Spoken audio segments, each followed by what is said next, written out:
আজকের ভিডিওতে আমরা তুলে ধরব বাংলাদেশ থেকে পৃথিবীর অন্য কোনো দেশে যাবার সময় বা পৃথিবীর যে কোনো দেশ থেকে অন্য তৃতীয় কোনো দেশে যাবার সময় ইমিগ্রেশন প্রক্রিয়া সম্পূর্ণ করতে 6টি গুরুত্বপূর্ণ টিপস। এই 6টি গুরুত্বপূর্ণ টিপস যদি আপনারা মনে রাখেন, মেনে চলেন, তাহলে আশা করি আপনারা বাংলাদেশ থেকে পৃথিবীর যে কোনো দেশে বা পৃথিবীর অন্য কোনো দেশ থেকে তৃতীয় কোনো দেশে যাওয়া আসার ক্ষেত্রে ইমিগ্রেশন প্রক্রিয়া সম্পূর্ণ করতে আর তেমন কোনো সমস্যা হবে না। টিপস নাম্বার 1, আপনার সমস্ত ডকুমেন্টসগুলো সাজিয়ে গুছিয়ে পরিপাটি করে সুন্দর করে প্রস্তুত করে রাখুন, যেন যে কোনো সময় আপনার এই ডকুমেন্টসগুলো যে কেউ চাইলেই প্লেস করতে পারেন বা দেখাতে পারেন। সবসময় যেটা হয় যে যখন ইমিগ্রেশন সম্পূর্ণ হয় তখন দীর্ঘ লাইন থাকে বা একসাথে অনেকগুলো লোক ইমিগ্রেশনে আসে, কারণ যে ফ্লাইটে আপনি যাবেন ওই ফ্লাইটের সকল যাত্রী হয়তো ইমিগ্রেশন প্রক্রিয়া সম্পূর্ণ করবে। ফলে ওই ইমিগ্রেশন অফিসারের হাতে এত বেশি সময় থাকে না যে আপনাকে দীর্ঘ সময় দিয়ে আপনার সমস্ত ডকুমেন্টস তারা দেখবে বা তারা যে ডকুমেন্টস আপনার কাছে চাইবে সেগুলো আপনার থেকে বের করে নেবার জন্যে বা গুছিয়ে নেবার জন্য সময় দিবে। এই জন্য যেটা করবেন যে আপনি যখন কোনো ইমিগ্রেশন প্রক্রিয়া সম্পূর্ণ করতে যাবেন, আপনার হ্যান্ড ব্যাগে বা আপনার সাথে যে ব্যাগটা থাকবে সেখানে, বা হতে পারে যে আপনার পাসপোর্ট রাখার আলাদা একটা ব্যাগ ক্যারি করবেন, সেখানে সব ইমিগ্রেশন সংক্রান্ত ডকুমেন্টসগুলো গুছিয়ে রাখবেন, যেন ইমিগ্রেশন অফিসার বা কর্মকর্তা চাইলেই সাথে সাথে এগুলো প্লেস করতে পারেন।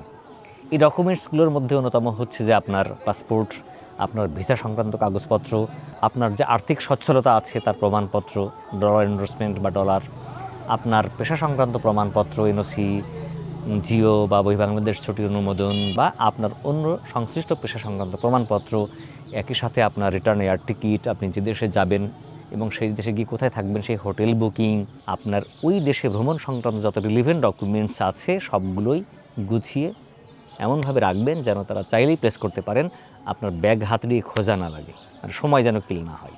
নাম্বার 2, আত্মবিশ্বাসী এবং স্বাভাবিক থাকুন। যে কোনো বিষয়ে কিন্তু আত্মবিশ্বাস বা সেলফ কনফিডেন্স খুব গুরুত্বপূর্ণ একটি বিষয়। হয়তো আপনার সব ডকুমেন্টস ঠিক আছে, কোনো দিক দিয়ে ভেজাল নেই, ভুল নেই, কিন্তু ইমিগ্রেশন অফিসারের সামনে গিয়ে আপনি থতমত খেয়ে গেলেন, আপনার যে প্রশ্নগুলো করছে শুনে আপনি ভ্যাবাচাকা খেয়ে গেলেন, আপনার কাঁপাকাঁপে শুরু হয়ে গেল, বা কী জিজ্ঞাসা করবে কী বলবেন এই ভেবে ভয় পাচ্ছেন, আপনার ঠোঁট শুকিয়ে গেছে, মুখ দিয়ে কথা বের হচ্ছে না, তখনই কিন্তু তারা আপনার বেশি জেরার সম্মুখীন করবেন, আপনার কাছে বেশি তথ্যপাত্র চাইবেন এবং আপনার কিন্তু তারা দুর্বলতা খোঁজার চেষ্টা করবে। কারণ চিন্তা করবে আপনার সব ডকুমেন্টস যদি ঠিক থাকে, আপনি লিগালি ভ্রমণ করেন, তাহলে আপনি দুর্বল হচ্ছেন কেন, ভয় পাচ্ছেন কেন, তাদের সামনে কথা বলতে পারছেন না কেন। এই জন্য আপনি সবসময় সেলফ কনফিডেন্সের সাথে, আত্মবিশ্বাসের সাথে সেখানে নিজেকে উপস্থাপন করবেন, আপনার ডকুমেন্টসগুলো সাবমিট করবেন, একই সাথে স্বাভাবিক থাকবেন। হ্যাঁ, অনেকে কী করে, ওখানে গিয়ে কীভাবে দাঁড়াবে, কীভাবে বসবে, হাত কোথায় রাখবে, ব্যাগ কোথায় রাখবে, কোন দিকে তাকাবে, একটা অস্থির হয়ে যায় বা কী করবে বুঝতে পারে না, এটা যেন না হয় খেয়াল রাখতে হবে। নাম্বার 3, ইমিগ্রেশন অফিসার যত প্রশ্নই করুক সকল প্রশ্নের সঠিক উত্তর দিবেন এবং সরাসরি বা টু দ্য পয়েন্টে জবাব দিবেন।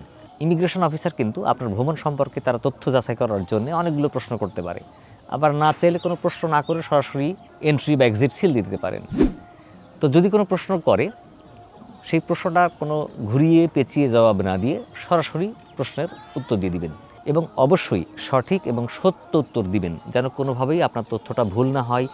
আপনার ভ্রমণের সাথে সংশ্লিষ্ট হয় এমন তথ্য দিবেন, যেটা আপনার ভ্রমণের সাথে যায় না এমন তথ্য দিবেন না। উদাহরণস্বরূপ যদি বলি যে আপনাকে প্রশ্ন যদি করে যে আপনি কোথায় যাবেন, তো আপনি স্বাভাবিকভাবে একটা দেশে যাচ্ছেন, সেটা তো প্রথমে আপনি উল্লেখ করেছেন ভিসাতেই আছে, তো আপনি ওই শহরের নাম বলবেন, অমুক শহরে যাব। তারপর প্রশ্ন করতে পারে যে আপনি কী কাজে যাবেন, তো আপনি দেখা গেল ভিসাটা করেছেন ট্যুরিস্ট ভিসা, কিন্তু বললেন আপনি ডাক্তার দেখাতে যাবেন, কিংবা কেনাকাটা করতে যাবেন, শপিংয়ে যাবেন, কিংবা আপনি বলতে পারেন যে আমি ব্যবসায়িক কাজে যাব, কিন্তু আপনার ভিসাটা ট্যুরিস্ট, ফলে এটা কিন্তু সামঞ্জস্য হলো না। ফলে আপনি যদি ট্যুরিস্ট ভিসায় যান, ইমিগ্রেশন অবশ্যই বলবেন যে আপনি ভ্রমণের জন্য যাচ্ছেন। আবার যদি এমন হয় যে আপনি ব্যবসায়িক ভিসা আপনার, কিন্তু ব্যবসায়িক ভিসায় গিয়ে আপনি কেনাকাটা করবেন বা ঘুরবেন, সেটা হলেও আপনি বলবেন না যে আপনি ঘুরতে যাচ্ছেন, তখন আপনাকে বলতে হবে ভিসা সংক্রান্তভাবে যে আমি ব্যবসায়িক কাজেই অমুক শহরে যাচ্ছি। তাহলেই কিন্তু আপনার প্রশ্নের উত্তরটা সঠিক হবে এবং নির্ভুল হবে। অনেক সময় এমনও হয় যে আপনি আসলে সত্যি ঘুরতে যাচ্ছেন, ভিসাটা হলো মেডিকেল ভিসা, তারপরেও কিন্তু বলা যাবে না যে আপনি ঘুরতে যাবেন, কারণ আপনার ভিসায় লেখা আছে মেডিকেল ভিসা, আপনি চিকিৎসার জন্য যাবেন। ফলে এই বিষয়টা কিন্তু খুবই খেয়াল রাখতে হবে। আমার একটা বাস্তব অভিজ্ঞতা আপনাদের সাথে শেয়ার করি। একবার আমরা আগরতলা দিয়ে, মানে বাংলাদেশের আখাউড়া আগরতলা সীমান্ত দিয়ে ভারত প্রবেশ করতে গেলাম। তো আমাদের সাথে একজন ট্রাভেলার ছিলেন, যিনি মেডিকেল ভিসা নিয়েই ভারতে যাচ্ছেন। ভিসাতে ওই বর্ডার উল্লেখ আছে, সবই ঠিক আছে। তো ওনাকে জিজ্ঞাসা করছেন যে আপনি কোথায় যাবেন? তো উনি বললেন যে আমি আগরতলায় যাব এবং আমি এখন যাব, গিয়ে কিছু ওষুধ কিনবো, ওষুধ কিনে আবার বিকেলেই ফিরে আসবো। তো উনি সত্য বলেছেন, কিন্তু সেটা ওনার ভিসার সাথে সঙ্গতিপূর্ণ না। ওনার বলা উচিত ছিল আমি ডাক্তার দেখাতেই যাব। কখন ফিরে আসবে এটা বলার কোনো মানেই নেই, বলতে হবে না। উনি যেটা করবেন, বলবেন যে আমি চিকিৎসার জন্য যাব এবং যে শহরের যে ডাক্তারের অ্যাপয়েন্টমেন্টে নেওয়া আছে সেই ডাক্তার সেই শহরের কথাই বলতে হবে। কিন্তু উনি সত্য কথা বলেছেন, কিন্তু যেটা ভিসার সাথে সামঞ্জস্য না বলে পরবর্তীতে কিন্তু ওনাকে আর ভারতে প্রবেশ করতে দেয়নি। ওনার এন্ট্রি রিফিউজ সিল দিয়ে আবার বাংলাদেশে ফেরত পাঠিয়ে দিয়েছেন। নাম্বার 4, ইমিগ্রেশনের সময় ইমিগ্রেশন সংক্রান্ত কাজ ছাড়া অন্য কোনো কাজে এনগেজ বা যুক্ত থাকবেন না। যেমন আপনি ইমিগ্রেশনে গিয়েছেন, আপনার সামনে 2 জন বা 1 জন আছে, তখন থেকেই আপনি প্রস্তুতি নিতে থাকবেন, অ্যালার্ট থাকবেন।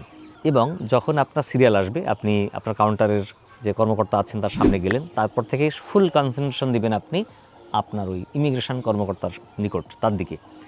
অনেকে কী করার সময় পাসপোর্ট খুঁজতে ব্যস্ত হয়ে যায়, কোনো ডকুমেন্টস কোথায় আছে খুঁজে পায় না, এ পকেট সে পকেট চেন খুলতে থাকে ব্যাগের, অনেকে ফোন হাতড়াতে থাকে, ফোনে বিভিন্ন জায়গায় কথা বলতে থাকে কিংবা চ্যাট হিস্ট্রি খুঁজতে থাকে। গিয়ে পরিবেশটা এমন করে যে উনি ওই ইমিগ্রেশন কর্মকর্তাকে গুরুত্ব দিচ্ছেন না, ব্যাপারটা এমন প্রেজেন্ট হয়। বা উনি হয়তো বলছেন যে ক্যামেরার দিকে তাকান, তার ছবি নিবে, তা উনি তাকাচ্ছেন না, অন্যদিকে মনোযোগ আছে, এরকম যেন না হয়। নাম্বার 5, আপনার ড্রেস বা পোশাক আশাক এবং আচরণ অবশ্যই শালীন ভদ্রভাবে প্রেজেন্ট করুন। আপনি কোন দেশে যাবেন, কোন ভিসায় যাবেন, তার সাথে সামঞ্জস্যপূর্ণ সঙ্গতিপূর্ণ পোশাক আচরণ যেন অবশ্যই ওখানে প্রেজেন্ট করা হয়। সেটা বিশেষ করে যখন আপনি ওই দেশে প্রবেশ করবেন, ওই দেশের ইমিগ্রেশন সম্পন্ন করবেন, তখন হতে পারে যে আপনি ট্যুরিস্ট ভিসায় ওই দেশে প্রবেশ করছেন, তখন স্বাভাবিকভাবে আপনার ক্যাজুয়াল ড্রেস অ্যাকসেপ্টেড হতে পারে, আপনি ক্যাজুয়াল ড্রেস পরে যাচ্ছেন আপনি। বাট যদি এমন হয় যে আপনি বলছেন যে ওই দেশে কোনো সভা সেমিনারে যাচ্ছেন, কোনো সেমিনারে পার্টিসিপেট করতে যাচ্ছেন, ট্রেনিংয়ে অংশগ্রহণ করতে যাচ্ছেন, কোনো স্কলারশিপ নিয়ে বিদেশে হায়ার ডিগ্রি নেওয়ার জন্য যাচ্ছেন, কিন্তু আপনার আচরণ, আপনার ব্যবহার, আপনার কথাবার্তার মধ্যে এই যে ভিসা সংক্রান্ত যে কার্যক্রম তার সঙ্গতি নেই, কোনো কারণে অসঙ্গতি লক্ষ্য করা যাচ্ছে, তখন কিন্তু আপনি বেশি জেরার সম্মুখীন হবেন এবং আপনি ধরা খাবেন বা ধরা পড়বেন। অনেকে এমন হয় যে আমরা দেখেছি কানাডার ভিসা নিয়েছেন, যে বিয়ের দাওয়াত খেতে যাচ্ছেন, অ্যাকচুয়ালি তিনি কানাডায় যাবেন, ওই দেশে গিয়ে থেকে যাবেন আর ফেরত আসবেন না। আবার হয় যে আমেরিকার ট্যুরিস্ট ভিসা নিয়েছেন বা ফ্যামিলি ভিসা নিয়েছেন, গিয়ে ওই দেশে থেকে যাবেন আর ফিরে আসবেন না, এমন মেন্টালিটি নিয়ে প্রবেশ করে। তখনও কিন্তু আপনি জেরার সম্মুখীন হবেন এবং আপনার আচরণগত, পোশাকগত এই বিষয়গুলোর সামঞ্জস্যতা না থাকলে কিন্তু আপনি ইমিগ্রেশনে ধরা পড়তে পারেন, আপনাকে এন্ট্রি রিফিউজ সিল দিয়ে আবার দেশে ফেরত পাঠাতে পারে। সর্বশেষ এবং নাম্বার 6 হচ্ছে যে নিজে থেকেই যে প্রশ্ন তারা করবে তার অতিরিক্ত জবাব বা যে তথ্য জানতে চাইছে না সে সমস্ত তথ্য প্রদান করবেন না। যে প্রশ্নই করুক ইমিগ্রেশনে, তারা যে প্রশ্নটা করছে তার কনসাইজ, স্পেসিফিক এবং অবশ্যই রিলেভেন্ট বা রিলেটেড জবাব দিবেন, যেটা ওই প্রশ্নের সাথে সঙ্গতিপূর্ণ বা যায়। যেমন যদি আপনাকে প্রশ্ন করে যে আপনি কোন শহরে যাবেন, তো যে দেশে যাচ্ছেন হতে পারে যে আপনি ওই দেশের 1টা 2টা বা একাধিক শহরে আপনি ভ্রমণে যাবেন বা আপনার কাজ আছে, এত বলার দরকার নেই। আপনি স্পেসিফিক প্রথমে যে শহরে এন্ট্রি নিচ্ছেন এয়ারপোর্ট থেকে, ওই শহরের নামই বলুন। যদি বলে যে আর কোনো শহরে যাবেন কি না, তখন আপনি ওই প্রশ্ন উত্তর দিতে পারেন, তার আগে বলার দরকার নেই। আবার হতে পারে যে আপনি থাকবেন কোথায় প্রশ্ন করলো, আপনি হোটেল বুকিং করেছেন কিংবা আপনার আত্মীয় স্বজন আছে সেটা বলছেন, কিন্তু আপনি বলছেন যে আমি হোটেলে থাকবো 2 দিন, আমি আত্মীয় স্বজনের বাড়িতে থাকবো 3 দিন, পরে আবার 2 দিন হোটেলে থাকবো। মানে এই যে বেশি কথা বলা, এগুলোর প্রয়োজন নেই। অপ্রাসঙ্গিক কথাবার্তা বলা, যেগুলো তারা জানতে চায়নি, সেটা বলার দরকার নেই। আপনার হোটেল বুকিং থাকলে শুধু ডাইরেক্ট বলবেন যে আমি হোটেলে থাকবো, হোটেল বুকিং আছে, আমি সেখানে থাকবো। ঠিক এইভাবে সমস্ত প্রশ্নের রিলেভেন্স এবং অবশ্যই রিলেটেড প্রশ্নের উত্তর দেওয়ার চেষ্টা করবেন সংক্ষিপ্ত আকারে। অপ্রয়োজনীয় তথ্য দিতে গিয়ে খামোখা ধরা পড়বেন না এবং তাদের কাছে মানে প্রশ্নমানের জর্জরিত হওয়ার সুযোগ তাদেরকে দিবেন না আর কি। তো এই 6টা টিপস যদি আপনারা সঠিকভাবে ফলো করেন, মানেন, তাহলে পৃথিবীর যে কোনো দেশে যাবার ক্ষেত্রে এবং ফিরে আসার ক্ষেত্রে অবশ্যই আপনার ইমিগ্রেশন প্রক্রিয়া সহজ এবং সাবলীল, নির্বিঘ্ন হবে বলে আমরা বিশ্বাস করি। তো বন্ধুরা, আজকে পর্যন্তই। দেখা হবে পরবর্তীতে আবার অন্য কোনো গুরুত্বপূর্ণ বিষয় নিয়ে। ততদিন ভালো থাকবেন। আমাদের ভিডিও ভালো লাগলে আমাদের এই ভিডিওকে শেয়ার করে অন্যকে দেখার সুযোগ করে দিবেন। আর যারা ইউটিউবে আমাদের ভিডিও দেখছেন, আমাদের চ্যানেলকে সাবস্ক্রাইব করে পাশে থাকবেন। আর আমাদের পূর্বের ফ্লাইং বার্ড ফেসবুক পেজটি নষ্ট হয়ে যাবার কারণে আমরা এখন নতুন আরেকটি ফ্লাইং বার্ড পেজ খুলেছি। আপনারা এই পেজকে লাইক ফলো করে আমাদের সাথে থাকবেন যুক্ত হয়ে। আর এই চ্যানেলের ফেসবুক পেজ এবং ফেসবুক গ্রুপের লিঙ্ক থাকবে ডিসক্রিপশনে, সেখান থেকে আমাদের সাথে যুক্ত হয়ে যেতে পারবেন। আল্লাহ হাফেজ, আসসালামু আলাইকুম।